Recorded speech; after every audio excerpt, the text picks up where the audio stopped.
Hi ಎಲ್ಲರಿಗೂ ನಮಸ್ಕಾರ. Welcome back to my channel Prema world. Okay. ಇವತ್ತು ಏನಂತಂದ್ರೆ ಎಲ್ಲರೂ ಹೇಳಕತ್ತಾರ ಅನ್ನ ತಿನ್ನಬೇಡ, ಅನ್ನ ತಿನ್ನಬೇಡ, ಅನ್ನ ತಿಂದರೆ ದಪ್ಪ ಆಗ್ತೀಯ. ಸೊ ಅನ್ನ ಬಿಟ್ರೇನೆ ನೀ ಜಲ್ದಿ ತೆಳ್ಳಗಾಗೋದು ಅಂಥೇಳಿ. ನಿಜಾನಾ? ಅನ್ನ ತಿನ್ನೋದು ಬಿಟ್ಟರೆ ತೆಳ್ಳಗಾಗ್ತೀವಾ? ಮತ್ತು ಅಲ್ಲೇ ಈ ಕಡೆ ಬೆಂಗಳೂರು ಸೈಡು, ಆ ಕಡೆ ದಕ್ಷಿಣ ಕನ್ನಡ ಸೈಡು ಜಾಸ್ತಿ ರೈಸ್ ತಿಂತಾರಲ್ವ. ಮತ್ತು ಅವ್ರು ಯಾಕೆ ಯಾವಾಗಲೂ ತೆಳ್ಳಗೆ ಅಂದರೆ ಯಾವಾಗಲೂ ಎಲ್ಲರೂ ದಪ್ಪನೇ ಇಲ್ಲ, ಯಾಕೆ ತೆಳ್ಳಗಿರ್ತಾರೆ? ಓಕೆ. ಇವೊಂದು ನಮ್ಮ ಮನೆಯವ್ರು ಸಹ ಅಂತಿರ್ತಾರೆ, ಸೊ ಫುಲ್ 1 ಮಂತ್ ಅನ್ನ ಬಿಟ್ಬಿಡು, ಸೊ ಆಲ್ಮೋಸ್ಟ್ ತಣ್ಣಗಾಗ್ಬಿಡ್ತೀಯ ಅಂತೇಳಿ. ಇದ್ರ ರೀಸನ್ ಏನು? ಓಕೆ. ಎನಿಬೇಡಿ ನೋ? ಸೊ ಕಮೆಂಟ್ ಮಾಡಿ. ಸೊ ಅದಕ್ಕಿಂತ ಮುಂಚೆ ನಾನು ಮೊನ್ನೆ ಡೇ 1 ಹೇಳಿದ್ನಿ, ನನ್ನ ಫ್ರೆಂಡ್ ಒಬ್ಬಳು 12 kg ರಿಡ್ಯೂಸ್ ಮಾಡಿದ್ದೇಳೆ ವಿತ್ ಏನಂತಂದರೆ, ಆದರೆ ಅವಳು ಸಹ ರೈಸ್ ತಿಂದೇ ಇಲ್ವಂತೆ. ಸೊ ಈಗ ನಾನು ರೈಸ್ ತಿಂದೇನೆ ವೆಯ್ಟ್ ರಿಡ್ಯೂಸ್ ಮಾಡಬೇಕಾ? ಮತ್ತು ಓಕೆ, ನಾನು ಇವಾಗ ವೇಟ್ ರಿಡ್ಯೂಸ್ ಮಾಡೋ ತನಕ ರೈಸ್ ತಿನ್ನಲ್ಲ. ಮುಂದೆ ರೈಸ್ ತಿನ್ನಕ್ಕೆ ಸ್ಟಾರ್ಟ್ ಮಾಡಿದ್ರೆ ವೇಟ್ ಹೆಚ್ಚಾಗಲ್ವಾ ನನಗೆ? ಸೊ ಇದು ನನ್ನ ಕ್ವೆಶ್ಚನ್ ಮಾರ್ಕ್ ಆಗಿದೆ. ಸೊ ಇವಾಗ ನಾನು ವೇಟ್‌ನ ವೇಟ್ ರಿಡ್ಯೂಸ್ ಮಾಡಬೇಕು, ಬಟ್ ಎಲ್ಲಾನು ತಿನ್ನಬೇಕು. ಏನು ಮಾಡಲಿ? ಸೊ ರೈಸ್ ಬಿಟ್ಬಿಡ್ಲಾ ಅನ್ನೋ ಕ್ವೆಶ್ಚನ್ಸ್. ಸೊ ಇದೆಲ್ಲ ಈ ಥರ ಎಲ್ಲರೂ ಯಾರಿಗಾರು ಕ್ವೆಶ್ಚನ್ಸ್ ಇದ್ದರೆ ಅವ್ರಿಗೆ ಈ ವಿಡಿಯೋ ಅಂತ ಹೇಳ್ಬೋದು. ಒಂದನೇ ಪಾಯಿಂಟು, ಇದು ರೈಸು, ಚಪಾತಿ, ಬೇರೆ ಯಾವುದೇ ಅಂತಂದರೂ ಇದು ಏನಂತಂದರೆ ಮೇನ್ ಮ್ಯಾಟರ್ ಏನಂದರೆ ವೇಟ್ ಲಾಸಲ್ಲಿ calorie deficiency, calorie intake. Calorie intake ಅಂದರೆ ನಮ್ಮ ಬಾಡಿಗೆ ಎಷ್ಟು ಕ್ಯಾಲರಿ ಬೇಕು, ಎಷ್ಟು ಬೇಕಲ್ವ ಅಷ್ಟು ಕ್ಯಾಲರಿನ ನಾವು ತೊಗೋಬೇಕು. ಆ ಕ್ಯಾಲರಿ ತೊಗೋಬೇಕು. ಫಾರ್ ಎಕ್ಸಾಂಪಲ್, ಒಬ್ಬ ಮನುಷ್ಯನಿಗೆ 2000 ಕ್ಯಾಲರಿ ಬೇಕಾಗುತ್ತೆ ಒಂದು ಬಾಡಿ ನಾರ್ಮಲ್ ಮೇಂಟೈನ್ ಮಾಡೋಕ್ಕೆ. ಸೊ ಆವಾಗ 2000 ಕ್ಯಾಲರಿ ಬೇಕಂದಾಗ, ಈಗ ನಾನು ದಪ್ಪ ಇದ್ದೀನಿ, ನಾನು ವೇಟ್ ರಿಡ್ಯೂಸ್ ಮಾಡಬೇಕು, ಒಂದು 500 ಕ್ಯಾಲರಿ ಕಡಿಮೆ ಮಾಡ್ಕೋತೀನಿ, ಅಂದರೆ 1500 ಕ್ಯಾಲರಿ ತಿನ್ನಬೇಕು. ಈ 1500 ಕ್ಯಾಲರಿಯಲ್ಲಿ ನೀನು ಲೈಕ್ ಅದರಲ್ಲಿನೂ ಏನಂತೆ ಪ್ರೋಟೀನು, ಫೈಬರು, ಕಾರ್ಬು, ಗುಡ್ ಫ್ಯಾಟು, ಈ ಥರ ಎಲ್ಲನೂ ತಿನ್ನಬೇಕಿರುತ್ತೆ. ಸೊ ಇವಾಗ ನಾನು ಬರೀ ಕಾರ್ಬ್ಸ್ ತಿಂದರೆ ವೇಟ್ ಗೇನ್ ಆಗುತ್ತೆ. ಫಾರ್ ಎಕ್ಸಾಂಪಲ್ ನಾನೇನು ಹೇಳ್ತೀನಿ, ಓಕೆ, ನಾನಿವಾಗ ಈಗ ಕುಂತ್ಕೊಂಡು ಮಾತಾಡ್ತಾ ಇದ್ದೀನಿ. ಸೊ ಈ ಕುತ್ಕೊಂಡು ಮಾಡಬೇಕಂತಂದರೆ ಬೆಳಗ್ಗೆ ನಾನು ಏನು ತಿಂದಿದ್ದಪ್ಪ ಅಂತಂದರೆ, ಮಂಡಾಳು ಒಗ್ಗರಣೆ ತಿಂದಿದ್ದೆ ಇವತ್ತು. ಆ್ಯಕ್ಚುಲಿ ಡಯಟ್ ಮಾಡ್ತಾ ಇದ್ದೀನಿ, ಇನ್ನು ಮಂಡಾಳು ತಿನ್ನಬಾರ್ದು, ಯಾಕಂದರೆ ಹೈ ಕಾರ್ಬು, ವೇಟ್ ರಿಡ್ಯೂಸ್ ಆಗಲ್ಲ, ಹೇಗೆ ಮತ್ತೆ? ಸೊ ಸೊ ನಾನು ಏನಂತ ಹೇಳ್ತೀನಿ ನೋಡಿ. ಸೊ ನಾನು ತಿಂದಿರೋದು ಮಂಡಾಳು ಒಗ್ಗರಣೆ ತಿಂದೀನಿ, ಇಷ್ಟು ತಿಂದಿದ್ದೀನಿ. ತಿಂದು ಇವಾಗ ಮಾತಾಡ್ತಾ ಇದ್ದೀನಿ. ಇದಕ್ಕೆ ಯಾವುದು ಕಾರ್ಬ್ ತಿಂದರೆ, ಈಗ ಅನ್ನ ತಿಂದರೆ, ಏನೇ ತಿಂದರೆ ಕಾರ್ಬ್ಸ್ ಏನಿರ್ತದಲ್ಲ ಹೈ ಎನರ್ಜಿ ಕೊಡುತ್ತೆ. ಸೊ ಈಗ ಮಾತಾಡಕತ್ತಂದರೆ ಎನರ್ಜಿ ಬೇಕು, ಕೂಡಬೇಕಂದ್ರೆ ಎನರ್ಜಿ ಬೇಕು. ಈ ಎನರ್ಜಿ ಕೊಡಬೇಕಂದ್ರೆ ಕಾರ್ಬೋಹೈಡ್ರೇಟ್ ಬಾಡಿಗೆ ನೀಡೆಡ್. ಸೊ ಈಗ ಕಾರ್ಬೋಹೈಡ್ರೇಟ್ ನೀಡೆಡ್ ಅಂತಂದರೆ, ಈಗ ನಾನು ನನ್ನ ಹತ್ರ ಫಾರ್ ಎಕ್ಸಾಂಪಲ್ ಇನ್ನೊಂದು ಹೇಳಬೇಕಂದ್ರೆ, ₹5,000 ಇರುತ್ತೆ. ಸೊ ನಾನು ₹5,000 ನನ್ಗೆ ಕೊಟ್ಟಿದ್ರೆ, ಅದರಲ್ಲಿ ನಾನು ₹2,000 ಅಷ್ಟೇ ಖರ್ಚು ಮಾಡಿದರೆ ₹3,000 ಮಿಕ್ಕುತ್ತೆ. ಆ ₹3,000 ಏನು ಮಾಡ್ತೀನಿ, ನಾನು ಸೇವ್ ಮಾಡ್ತೀನಿ ಬ್ಯಾಂಕಿಗೆ. ಹಾಗೆ ನಮ್ಮ ಬಾಡಿಯಲ್ಲಿರುವ ಕಾರ್ಬೋಹೈಡ್ರೇಟ್, ಲೈಕ್ ನಾವು ರೈಸ್ ಜಾಸ್ತಿ ತಿಂದ್ವಿ, ಅದು ಎನರ್ಜಿ ಜಾಸ್ತಿ ಆಗುತ್ತೆ, ಕ್ಯಾಲರಿ ಜಾಸ್ತಿ ಆಗುತ್ತೆ. ಫಾರ್ ಎಕ್ಸಾಂಪಲ್, ಈಗ ನಾನು ಇಷ್ಟು ತಿನ್ನೋಲ್ಲಿ ಇಷ್ಟು ರೈಸ್ ತಿಂದರೆ ಅದು ಕಾರ್ಬೋಹೈಡ್ರೇಟ್ ಜಾಸ್ತಿ ಅಂದರೆ ಎನರ್ಜಿ ಜಾಸ್ತಿ ಇರುತ್ತೆ, ಕ್ಯಾಲರಿ ಜಾಸ್ತಿ ಇರುತ್ತೆ. ಕ್ಯಾಲರಿ ಅಂದರೆ ನನಗೆ ಕುಂತ್ಕೊಂಡು ಮಾತಾಡೋಕ್ಕೆ, ಕುತ್ಕೊಂಡು ಕೆಲಸ ಮಾಡೋಕ್ಕೆ ಎಷ್ಟು ಬೇಕು? ಭಾಳ ಅಂದರೆ ಒಂದು 100 ಕ್ಯಾಲರಿ ಅಥವಾ 500 ಕ್ಯಾಲರಿ, ಇಷ್ಟೇ ಕ್ಯಾಲರಿ ಬರ್ನ್ ಆಗುತ್ತೆ.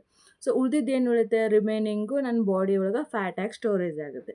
ಸೊ ಇದಕ್ಕೋಸ್ಕರ ನಾವು ಏನಂತೀವಿ, ಸೊ ರೈಸ್‌ನ ಕಡಿಮೆ ತಿನ್ನಬೇಕು, ರೈಸ್‌ನ ಬಿಟ್ಬಿಟ್ರೆ ವೇಟ್ ರಿಡ್ಯೂಸ್ ಆಗುತ್ತೆ ಅಂತಾರೆ.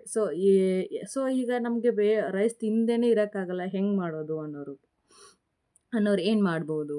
ಫಾರ್ ಎಕ್ಸಾಂಪಲ್ ಇನ್ನೊಂದು ಏನಂತಂದರೆ, ಈಗ ನೋಡಿ, ನಮ್ಮ ಕಡೆ ಅಂದರೆ ಉತ್ತರ ಕರ್ನಾಟಕ ಕಡೆ ಹೆಂಗೆ ಅಂತಂದರೆ, ಎಸ್ಪೆಷಲಿ ನಾವು ರಾಯಚೂರು, ಬಾಲ್ಕೋಟದವ್ರು ಅಂದರೆ ಹೆಂಗೆ, ಫಸ್ಟ್ಗೆ ರೊಟ್ಟಿ ತಿನ್ನಬೇಕು, ಒಂದೆರಡು ರೊಟ್ಟಿ ತಿಂದು ಆಮೇಲೆ ಸ್ವಲ್ಪ ರೈಸ್ ತಿನ್ನಬೇಕು. ಸೊ ಅದ್ರ ಜೊತೆ ತರಕಾರಿನೂ ಸೊಪ್ಪು ತಿಂತೀವಿ, ಇಲ್ಲ ಕಾಳು ಪಲ್ಯ ತಿಂತೀವಿ. ಸೊ ಏನಂದರೆ ಬ್ಯಾಲೆನ್ಸ್ಡ್ ಮೀಲ್ ಇರ್ತದೆ. ಬಟ್ ತಿಂತೀವಲ್ಲ, ಮೇನ್ ಏನಂದರೆ ನಾವು ಕಂಪಲ್ಸರಿ ರೊಟ್ಟಿ ತಿನ್ನಲೇಬೇಕು. ರೊಟ್ಟಿ ತಿಂದೇ ರೈಸ್ ತಿಂದಾಗಷ್ಟೇ ನಮ್ಮದು ಹೊಟ್ಟೆ ತುಂಬಿದೆ ಅನ್ನೋ ಫೀಲಿಂಗ್ ಇರ್ತದೆ. ನನಗಂತೂ ಅದೇ ಥರ ಇತ್ತು. ನಮ್ಮ ಮನೇಲಿ ಆಲ್ಮೋಸ್ಟ್ ಅವ್ರಿಗೆ ಹಾಗೆ, ರೊಟ್ಟಿ ತಿಂದ ಮೇಲೇ ರೈಸು. ಸೊ ರೊಟ್ಟಿ ತಿಂದು ಆಮೇಲೆ ರೈಸ್ ತಿಂದರೆ ಹೊಟ್ಟೆ ತುಂಬಿದಂಗೆ ಇರುತ್ತೆ, ಭಾಳ ಹೊತ್ತನ ಹಸಿವಾಗಲ್ಲ ಅನ್ನೋದಿದು. ಸೊ ಆ ಥರ ಹೀಗಾಗಿ ಈ ಥರ ತಿಂದರೆ ಇಲ್ಲಿ ಡಬಲ್ ಕಾರ್ಬ್ ಆಗುತ್ತೆ. ರೈಸೂ ಕಾರ್ಬೋಹೈಡ್ರೇಟು, ಪ್ರೋಟೀನ್ ಇರೋದಿಲ್ಲ, ಸ್ವಲ್ಪ ಇರುತ್ತೆ. ಬಟ್ ರೊಟ್ಟಿಯಲ್ಲಿ ಕಾರ್ಬೋಹೈಡ್ರೇಟ್ ಇರುತ್ತೆ, ಪ್ರೋಟೀನೂ ಇರ್ತದೆ. ಬಟ್ ಪ್ರೋಟೀನ್ ಕಡಿಮೆ ಆಗ್ಬಿಡ್ತೈತಿ. ಕಾರ್ಬ್ ಜಾಸ್ತಿ ಆಗಿಬಿಡುತ್ತೆ. ಇದರಿಂದ ಏನಾಗುತ್ತೆ ಎನರ್ಜಿ ಜಾಸ್ತಿ ಆಗುತ್ತೆ. ಸೊ ಬಾಡಿ ಎಷ್ಟು ಯೂಸ್ ಮಾಡ್ಕೊತ್ತೆ ಅಷ್ಟು ಎನರ್ಜಿನ ಯೂಸ್ ಮಾಡ್ಕೊತಿ ಅಂದರೆ ಎಷ್ಟು ಗ್ಲುಕೋಸ್ ಬೇಕು ಅಷ್ಟು ಗ್ಲುಕೋಸ್‌ನ ಯೂಸ್ ಮಾಡುತ್ತೆ. ಆ ಈ ರಿಮೈನಿಂಗ್ ಗ್ಲುಕೋಸ್‌ನ ಸ್ಟೋರ್ ಮಾಡ್ಕೋತಾ ಹೋಗುತ್ತೆ. ಅದು ಸ್ಟೋರ್ ಮಾಡ್ಕೊಂಡು ಏನಾಗುತ್ತೆ ಫ್ಯಾಟ್ ಆಗಿ ಕನ್ವರ್ಟ್ ಆಗಿ ಫುಲ್ ದಪ್ಪ ಆಗಿಬಿಡ್ತೀವಿ. ಇದು ಮಾಮೂಲಾಗಿರುತ್ತೆ. ಸೊ ನಾವಿಲ್ಲಿ ಏನು ಮಾಡ್ಬೇಕಂತಂದರೆ ಡಯಟ್ ಅಂತ ಬಂದಾಗ ವೆಯ್ಟ್ ಲಾಸ್‌ಗೆ ಸೊ ಅವಳೇನು ಮಾಡಿದ್ಳು ಕಾರ್ಬ್ ತಿಂದಿದ್ದಾಳೆ. ಲೈಕ್ ನನ್ನ ಫ್ರೆಂಡ್ 12 ಕೆಜಿ ರೆಡ್ಯೂಸ್ ಮಾಡೋದ್ರಲ್ಲಿ ರೊಟ್ಟಿ ತಿಂತಿದ್ಲು. ಅವಳು 3 ರೊಟ್ಟಿ ತಿಂತಿದ್ಲು. 3 ರೊಟ್ಟಿ ತಿಂತಿದ್ಲು ಮಧ್ಯಾಹ್ನ, ಬೆಳಗ್ಗೆ 2 ರೊಟ್ಟಿ, ಮಧ್ಯಾಹ್ನ ಅಂದರೆ ನೈಟಿಗೆ 1 ರೊಟ್ಟಿ ಈ ಥರ ರೊಟ್ಟಿ ತಿಂತಿದ್ಲು. But rice ತಿಂತಿದ್ದಿಲ್ಲ. ಅಂದರೆ ಇಲ್ಲಿ ಅವಳು ರೈಸ್‌ನ ಬಿಟ್ಟು ಕಾರ್ಬ್ ತಿಂದಿದ್ದಾಳೆ. ಅಂದ್ರೆ ಬ್ಯಾಲೆನ್ಸ್ ಮಾಡಿದ್ದಾಳೆ. ಇಲ್ಲಾಂದರೆ ಇಲ್ಲಿ ನಾವೇನು ಮಾಡ್ಬೋದು ಅಂದರೆ ಸೊ ರೈಸ್ ತಿನ್ನೋರು ಹೆಂಗಂತಂದರೆ ರೊಟ್ಟಿ ತಿನ್ನೋ ಹಾಗಿಲ್ಲ. ಸಪೋಸ್ ರೈಸ್ ತಿನ್ಬೇಕನ್ಸಿದ್ರೆ ಮಧ್ಯಾಹ್ನ ರೈಸ್ ತಿನ್ಬೋದು. ತಿಂದು ಮಲಗಿದ್ರೆ ಮತ್ತೆ ದಪ್ಪ ಆಗ್ತೀವಿ. ಯಾಕಂದರೆ ಅಲ್ಲಿ ತಿಂದಿದ ತಕ್ಷಣ ಮಲಗೋದ್ರಿಂದ ಅಲ್ಲಿ ಎನರ್ಜಿ ಏನು ಸ್ಪೆಂಡೇ ಆಗಲ್ಲ. ಮತ್ತು ನನಗೆ ಎಲ್ಲ ಏನು ತಿಂದಿದ್ದೆಲ್ಲ ಗ್ಲುಕೋಸ್ ಏನಾಗಿದೆ ಫ್ಯಾಟ್ ಆಗಿ ಸ್ಟೋರ್ ಆಗುತ್ತೆ. ಸೊ ಯಾವಾಗಲೂ ನಾವೇನಂತೆ ಎವ್ರಿ ಮೀಲ್ ಆದಮೇಲೆ 10 ಮಿನಿಟ್ಸ್ ವಾಕ್ ಮಾಡಲೇಬೇಕು. ನಾನು ಸಹ ಮಾಡ್ತೀನಿ. ಸೊ ನೀವು ಸಹ ಮಾಡಿ. ಸೊ ನಾವೇನು ಮಾಡೋದು ಈಗ ಮಧ್ಯಾಹ್ನ ಈಗ ನನಗೆ ರೈಸ್ ತಿನ್ನಲೇ ಇರ್ಲಕ್ಕಾಗಲ್ಲ ಅನ್ನೋರು ಸೊ ನೈಟ್‌ಗೆ ರೈಸ್ ಸ್ಕಿಪ್ ಮಾಡೋದು, ಮಧ್ಯಾಹ್ನ ತಿನ್ನೋದು. ರೊಟ್ಟಿ ತಿಂದು ರೈಸ್ ತಿನ್ನೋದಾ? ನೋ. ಆ ಥರ ಮಾಡಬಾರ್ದು.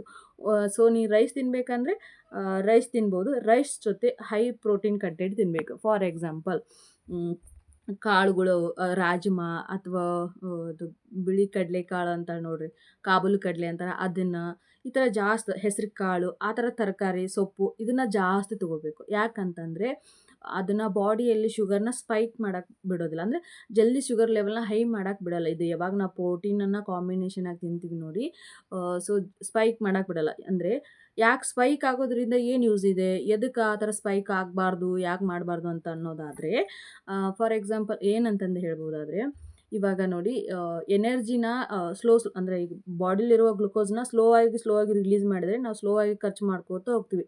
At a time energy release ಮಾಡಿದರೆ ಒಂದಿಷ್ಟು ಬೇಕಾಗಿದ್ದ ಎನರ್ಜಿ ಯೂಸ್ ಮಾಡ್ತೀವಿ. ರಿಮೈನಿಂಗ್ ಎನರ್ಜಿ ಫ್ಯಾಟ್ ಆಗಿ ಸ್ಟೋರ್ ಆಗಿಬಿಡ್ತದೆ. ಹಿಂಗಾಗಿ ಸೊ ನಮ್ಗೆ ಸಡನ್ನಾಗಿ ಜಾಸ್ತಿ ಸಕ್ಕರೆ ತಿಂದಾಗ ಎನರ್ಜಿ ಅಂದರೆ ಫುಲ್ ಗ್ಲುಕೋಸ್ ಸ್ಪೈಕ್ ಆಗುತ್ತೆ. ಸ್ಪೈಕ್ ಆಗೋಣ ಏನಾಗುತ್ತೆ, ನಮಗೆ ಬೇಕಾಗಿದ್ದಷ್ಟೇ ನಾವು ಎನರ್ಜಿ ಯೂಸ್ ಮಾಡಿ ರಿಮೈನಿಂಗು ಫ್ಯಾಟ್ ಆಗಿ ಸ್ಟೋರೇಜ್ ಆಗುತ್ತೆ. ಅದಕ್ಕೆ ನಾವು ಏನು ಮಾಡಬೇಕಂದ್ರೆ ಸ್ವಲ್ಪ ರೈಸ್ ತಿನ್ನಬೇಕು. ರೈಸ್ ತಿನ್ನಬಾರ್ದು ಅಂತಿಲ್ಲ. ಡಯಟ್ ಅಂದ್ರೇನು ಎಲ್ಲ ಬಿಟ್ಬಿಡೋದಲ್ಲ. ಲೈಫ್ ಲಾಂಗ್ ನಾವು ಬಿಟ್ಟಿರೋಕ್ಕಾಗಲ್ವಾ? ಸೊ ನಮ್ಮ ದಿನಚರಿ ಹೆಂಗಿರುತ್ತೆ, ದಿನ ನಮ್ಮ ಜೀನ್ಸ್ ಹೆಂಗಿರುತ್ತೆ, ನಾವು ಮೊದಲಿಂದ ಹೇಗೆ ತಿಂತಾ ಇದ್ದೀವಿ ಅದೇ ಇಂಪಾರ್ಟೆಂಟು. ಬಟ್ ಅವರು ಹೌದು ನಾವು ಮೊದಲಿಂದ ರೊಟ್ಟಿ ಅನ್ನ ತಿಂತಾ ಇದ್ದೀವಿ ಮತ್ತು ಈಗ ಹೆಂಗಮ್ಮ ಅಂತ ಅನ್ಬೋದು. ಬಟ್ ನಾವು ಇಲ್ಲಿ ವೆಯ್ಟ್ ಲಾಸ್ ಮಾಡಬೇಕಾದ್ರೆ ಈಗ ನೀವು ಮಾರ್ನಿಂಗ್ ರೊಟ್ಟಿ ತಿಂದರೆ ಮಧ್ಯಾಹ್ನ ರೈಸ್ ತಿನ್ನಬೇಕು. ಮತ್ತು ಇಲ್ಲ ಮಧ್ಯಾಹ್ನ ರೈಸ್ ತಿಂದರೆ ನೈಟಿಗೆ ರೊಟ್ಟಿ ಒಂದು ತಿನ್ನಬೇಕು. ನೈಟಿಗೆ ಯಾವತ್ತೂ ಹೈ ಕಾರ್ಬ್ಸ್ ತಿನ್ನಬಾರ್ದು. ಯಾಕಂದರೆ ನಾವು ತಿಂದು ಯಾವುದೇ ಆ್ಯಕ್ಟಿವಿಟಿ ಮಾಡೋಂಗಿಲ್ಲ, ಮಲ್ಕೋತೀವಿ. ಸೊ ಅದೇನಾಗುತ್ತೆ ಫುಲ್ಲು ಫ್ಯಾಟು ಸ್ಟೋರೇಜ್ ಆಗುತ್ತೆ. ಸೊ ಹೀಗಾಗಿ ಏನಂತ ಹೇಳೋದಾದರೆ, ಒಂದು ಫುಲ್ ಡೇ ಡಯಟ್ ಹೇಳೋದಾದರೆ ನಾನು ಸೊ ಮಾರ್ನಿಂಗು ನಾವು ಏನಾದರೂ ಟಿಫನ್ ತಿಂದರೆ ಲೈಕ್ ಫಾರ್ ಎಕ್ಸಾಂಪಲ್ ನಾನು ಇವಾಗ ಇಂಟರ್ಮಿಟೆಂಟ್ ಫಾಸ್ಟಿಂಗ್ ಮಾಡ್ತಾಯಿದ್ದೀನಿ. ಸೊ ನಂದು 11 ಫಾಸ್ಟ್ ಬ್ರೇಕ್ ಆಗುತ್ತೆ. ಸಮ್ಟೈಮ್ 10 ಆಗುತ್ತೆ. ಯಾಕಂದರೆ ನಾನು ಈವ್ನಿಂಗ್ ಯಾವ ಟೈಮಿಂಗ್ ತಿಂದಿರ್ತೀನಿ ಅದ್ರ ಮೇಲೆ ಟೈಮಿಂಗ್ ಮೇಂಟೈನ್ ಮಾಡ್ತೀನಿ ನಾನು. ಸೊ ಈ ಫಾರ್ ಎಕ್ಸಾಂಪಲ್ 10ಗೆ ತಿನ್ನಬೇಕು. 10ಗೆ ತಿನ್ನಬೇಕಂತಂದರೆ ನಾನು ಇವಾಗ ಮಾರ್ನಿಂಗು ನಾನು ಇವತ್ತು ಹೇಳಿದೆ ಒಗ್ಗರಣೆ ತಿಂದೆ ಡೇ 3ಯಲ್ಲಿ. ಒಗ್ಗರಣೆ ಅಂತಂದರೆ ಅದು ಕಾರ್ಬ್ ಇರುತ್ತೆ. ಮತ್ತು ಹೇಗೆ? ಸೊ ನಾನು ಅದ್ರ ಜೊತೆಗೆ ಏನು ತಿಂದೆ ಅಂತಂದರೆ ನಾನು ನೆನೆಸಿಟ್ಟಿದ್ದ ಬಾದಾಮಿ ಇತ್ತು. ಸೊ ನೆನೆಸಿಟ್ಟಿದ್ದ ಬಾದಾಮಿ ತಿಂದೆ. ಫಸ್ಟ್ ನೆನೆಸಿಟ್ಟಿದ್ದ ಬಾದಾಮಿ ತಿಂದು ಫಾಸ್ಟ್‌ನ ಬ್ರೇಕ್ ಮಾಡಿದೆ. ಆಮೇಲೆ ನಾನು ಏನಂತಂದರೆ ಒಗ್ಗರಣೆ ತಿಂದೆ ಮತ್ತು ಸ್ವಲ್ಪ ಬಜೆನೂ ತಿಂದೆ. ಆಮೇಲೆ ನನಗೆ ಮತ್ತೆ 12 ಗಂಟೆ ಹಿಂಗೆಲ್ಲ ನಾನು ಸೌತೆಕಾಯಿ ತಿಂದೆ. ತೋರಿಸ್ತೀನಿ ನಿಮಗೆ, ಅದು ಕ್ಲಿಪ್ ಹಾಕ್ತೀನಿ. ಸೌತೆಕಾಯಿ ತಿಂದ್ಕೊಂಡೆ.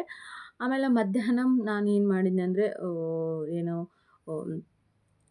ಇದು ಪುಂಡೆ ಸೊಪ್ಪು ಬೇಳೆ ಅನ್ನ ತಿಂದೆ. ಪುಂಡೆ ಸೊಪ್ಪಲ್ಲಿ ಅಂದರೆ ಬೇಳೆ ಅಂತಂದರೆ ಪ್ರೋಟೀನು.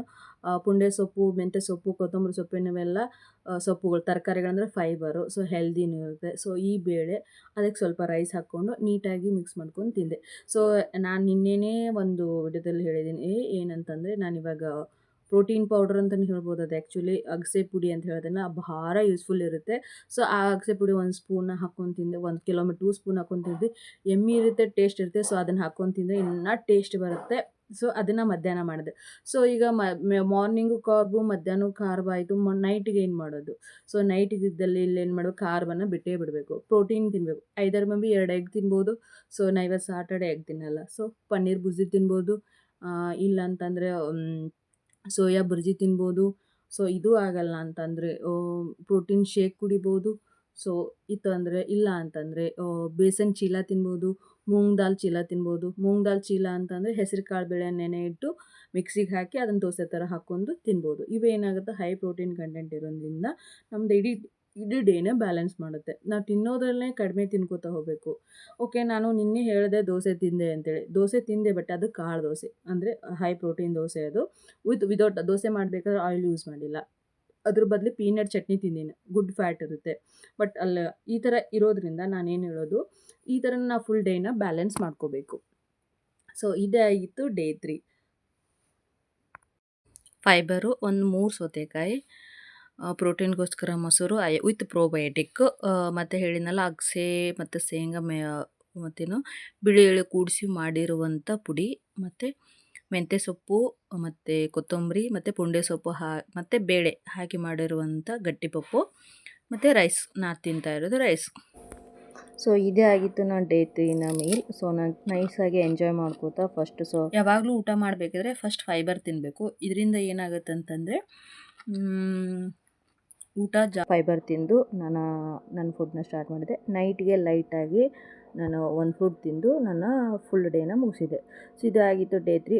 ನೆಕ್ಸ್ಟ್ ವೀಡಿಯೋಗೋಸ್ಕರ ಫಾಲೋ ಮಾಡಿ. ಈ ವಿಡಿಯೋ ಇಷ್ಟ ಆದರೆ ಲೈಕ್ ಮಾಡಿ, ಕಮೆಂಟ್ ಮಾಡಿ, ಹಾಗೂ ನಿಮ್ಮ ಫ್ಯಾಮಿಲಿ ಫ್ರೆಂಡ್ಸ್ಗೆ ಶೇರ್ ಮಾಡಿ ಪ್ಲೀಸ್. ಓಕೆ, ನಾನು ಹೇಳ್ತಾ ಇರೋದು ಯಾವಾಗಲೂ ಹೇಳ್ತಿರ್ತೀನಿ,